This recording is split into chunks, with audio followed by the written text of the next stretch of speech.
അണ്ണ മാമ എന്തല്ല പറ്റിയത്? ചത്ത എങ്ങനെ? ഇതൊക്കെ ഒരുപാടുണ്ട് പറയാൻ. ഇന്നലെ വൈകിട്ട് ഒരു 7-7:30 മണിയൊക്കെ ആയപ്പോഴത്തേക്ക് ഇവിടെ നിന്നൊരു വിളി കേട്ടു. ഞാൻ ഓടി ചെന്നപ്പോ ഉണ്ടല്ലോ,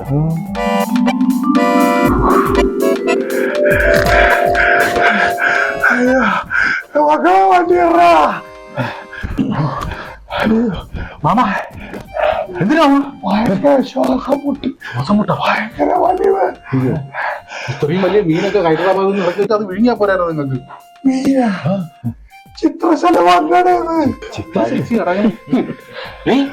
ഡ്രൈവറല്ലേ? നിന്റെ വണ്ടി ഇറങ്ങില്ലോ, അവൻ ആശുപത്രി കൊണ്ടോ? എന്റെ വണ്ടി എടുക്കാൻ പറ്റില്ല. ഇപ്പത്തെ നിയമങ്ങളൊന്നും മാറിയാന്ന് അറിഞ്ഞില്ലേ? എന്റെ പൊന്നെണ്ണ സ്വന്തം പേരുള്ള വണ്ടി ഇപ്പൊ ഓടിക്കാൻ പറ്റുള്ളൂ. അതായത് പറഞ്ഞു DVD വെറുതെ അങ്ങനെയല്ലേ? അല്ലേ? ഇപ്പൊ എന്തിനു അപ്പൊ മിക്കത്തിന് വണ്ടി ഇറക്കില്ല. അത് മാമ അതാരെ പേരില്ല മാമ വണ്ടി? എന്റെ പേര്. അത് നടക്കൂല. ഇനിയിപ്പോ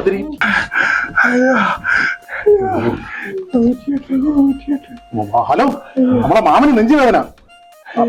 മറ്റേ കുണ്ടാമറവില്ലേ, തീർത്ഥത്തട പാലത്തിന്റെ അപ്പുറത്ത് രണ്ടാമത്തെ വീട്ടിലെ അയ്യോ അവര് വരൂലെന്ന്. അയ്യോ ആംബുലൻസ് ആശുപത്രിയിലെ ഡോക്ടറിന്റെ പേരിനാണ്. അവരത് ഒതുക്കിയിട്ട് അവൻ കിടന്ന് ഉറപ്പായിരുന്നു. അയ്യോ ഇനിയിപ്പോ മാമ ഒരു കാര്യം എനിക്ക് ചെയ്യാൻ പറ്റും. മാമ സ്വന്തമായിട്ട് ഓടിച്ച് പോകാനേ പറ്റുള്ളൂ. എന്തിനു പറയുന്നത്? നമ്മള് പിടിച്ചു തരാം. മാമ വാ. മാമ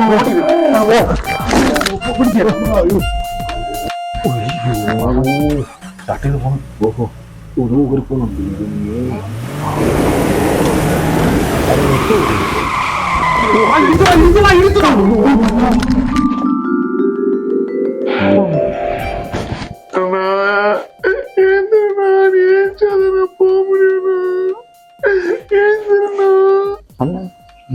മാമൻ തമിഴ്നാട്ടിലെ ബന്ധുക്കളൊക്കെ ഉണ്ടല്ലേ? അന്തരാ ഉണ്ട് തമിഴ് കരിയും. അത് ബന്ധുക്കളൊന്നും അല്ല. അവനിപ്പോ ചെക്ക് പോസ്റ്റിൽ പിടിക്കും. DVD അതായി വണ്ടിയൊക്കെ പിടിക്കൂലേ? എടാ ഈ മരിച്ച മാമനെ തമിഴ്നാട്ടിൽ നിന്ന് മലക്കറി വെക്കുന്ന ബിസിനസ് ആയിരുന്നു. അവൻ ബാങ്കിൽ നിന്ന് ഈ സിവിൽ സ്കോറൊന്നും അവന് കിട്ടാത്തതുകൊണ്ട് മാമന്റെ പേരിലാണ് വണ്ടി എടുത്തിരിക്കുന്നത്. ഇന്നാണ് ഈ വണ്ടിയുടെ അടവ് തീരുന്ന ദിവസം.